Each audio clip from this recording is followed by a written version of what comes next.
চিন্তা করবেন না দাদা, মহাশিবরাত্রি গণপেটদের ছাড়া উদযাপন হতেই পারে না। প্রধান মশাই, বাচ্চারা যখন বলছে তখন সত্যিই হবে। আপনারা চিন্তা করবেন না, আমরা এই বিষয়ে ওনাদের সাথে কথা বলবো। চলুন।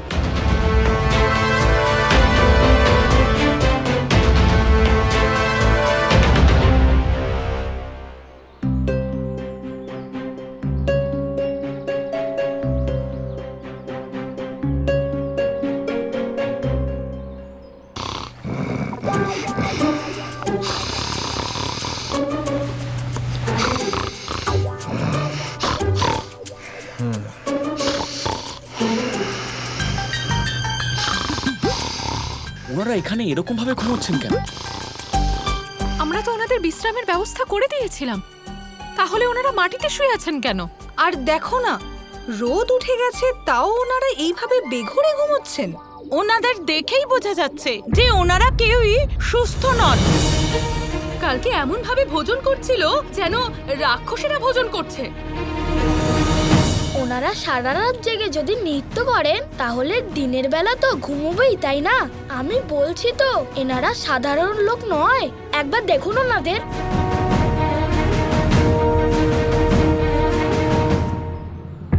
এ কি যশোদা, আমরা তো 4 জনের ভোজনের ব্যবস্থা করেছি, এখানে তো 8 জন আছেন। এ কি, এনারা তো কাল রাত অবধি মোট 8 জন ছিলেন, এখন আরো কয়েকজন বেশি মনে হচ্ছে। আর্য,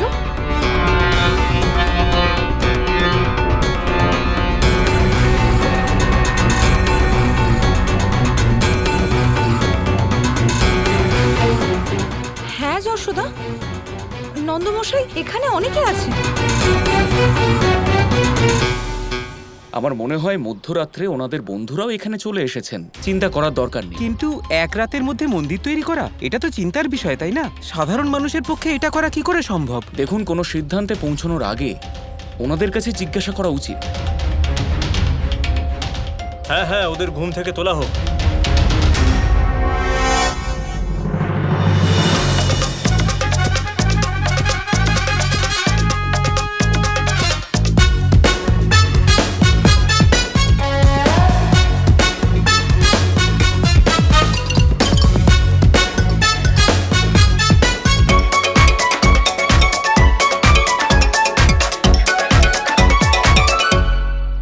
ঢাকঢোল বাজিয়ে দে, সবাইকে তোলো।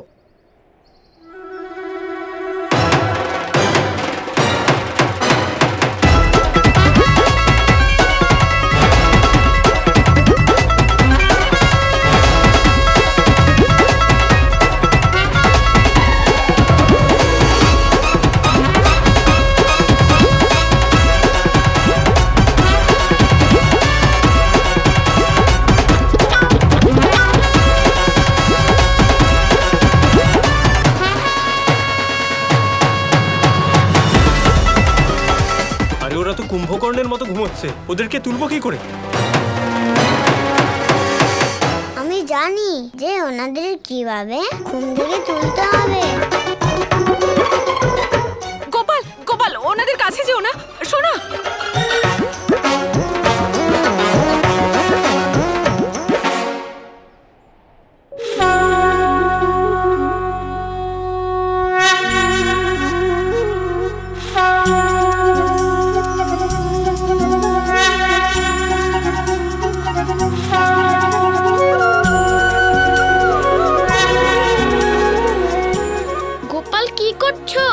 ফিরে এসো, ওনারা ভালো মানুষ নন। গোপাল, ফিরে এসো তুমি।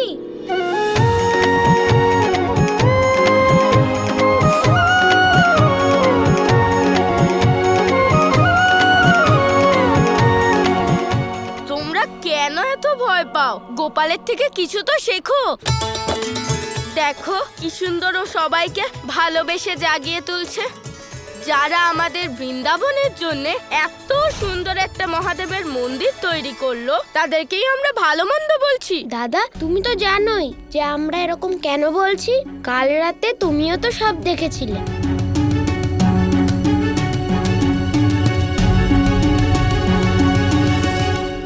আপনারা এক রাতের মধ্যেই মন্দির তৈরি করে দিলেন? কেন? মন্দিরখানা সুন্দর হয়েছে তো?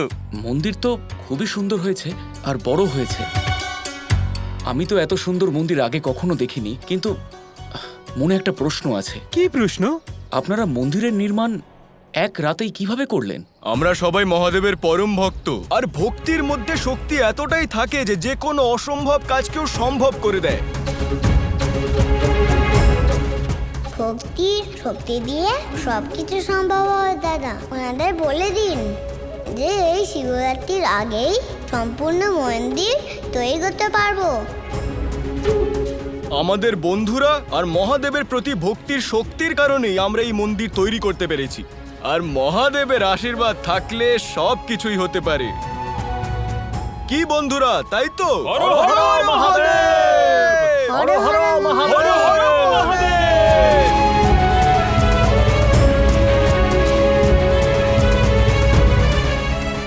আপনারা সবাই ঠিকই বলছেন, কিন্তু একটা প্রশ্ন থাকছেই। হ্যাঁ বলুন।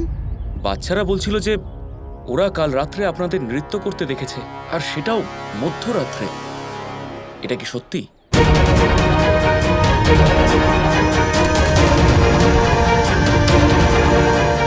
এরা তো কেবল নৃত্যই করছিল না, বরং আগুনের মধ্যে হাত দিয়ে ছাই বের করে একে অপরের গায়ে লাগাচ্ছিল।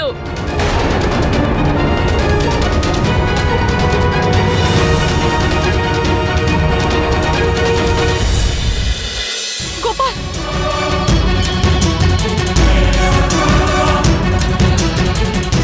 আমি তো এনাদের প্রথমে দেখেই বুঝে গেছিলাম যে এনারা অদ্ভুত মানুষ।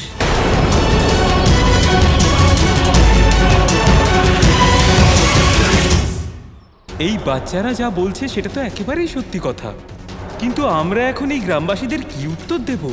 এনারা তো আমাদের কথা বুঝবেনই না। দাদা, আপনি তো জানেন যে আপনাকে কি করতে হবে।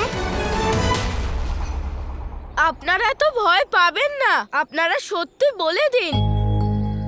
বলে দিন যে আপনারা মহাশিবরাত্রির বরযাত্রীর সভার আহ্বানের জন্য অভ্যাস করছিলেন।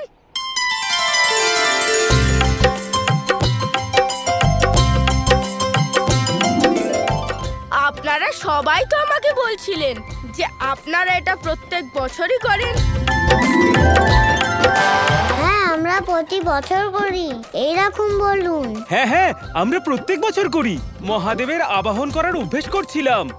বলো হর হর মহাদেব! হর হর মহাদেব! হর হর মহাদেব! আচ্ছা আচ্ছা, এ তো খুবই ভালো কথা। নন্দ বাবা, এই মহাশিবরাত্রিতে যদি ওনারাও আমাদের সঙ্গে থাকেন তাহলে কত ভালো হবে, তাই না?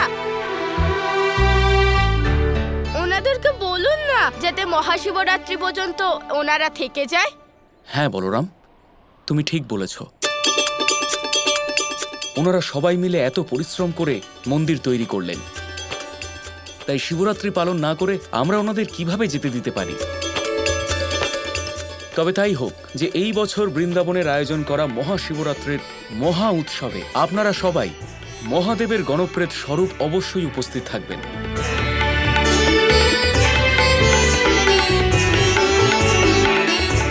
আর ওনার এই উৎসবে গণপ্রেত আপনারাই হবেন, নৃত্যও আপনারাই করবেন। আপনারা মহাশিবরাত্রি পর্যন্ত এখানেই থাকবেন তো? হ্যাঁ হ্যাঁ, অবশ্যই। হর হর মহাদেব! হর হর মহাদেব! কাল শিবরাত্রিতে মহাদেবের আগমন উৎসবে এমন নৃত্য করব যে সমস্ত জগৎ মুগ্ধ হয়ে যাবে।